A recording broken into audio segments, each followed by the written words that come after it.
ამისად და მიმართონ რაიონულ გამგეობებს და მოითხოვონ თანადაფინანსებით თანხები.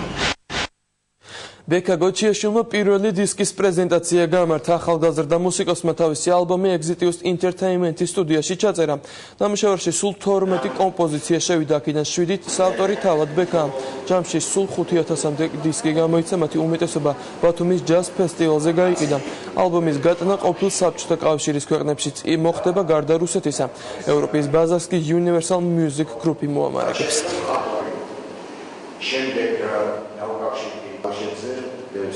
Vinitsariana, Lenny White, Victor Bailey, Wallace Stanley Clark და John Patitucci.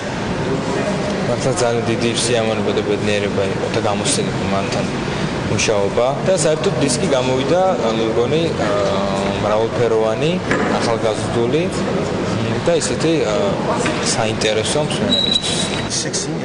ის რომ 16 წლის ბიჭი ასეთ კომპოზიციებს ქმნის ნამდვილად გასაოცარია. ფანტასტიკური შესრულების ტექნიკა აქვს. მის ასაკში მსგავსი წარმატება უბრალოდ წარმოუდგენელია. დარწმუნებული ვარ, ალბომიც ასეთივე წარმატებული იქნება.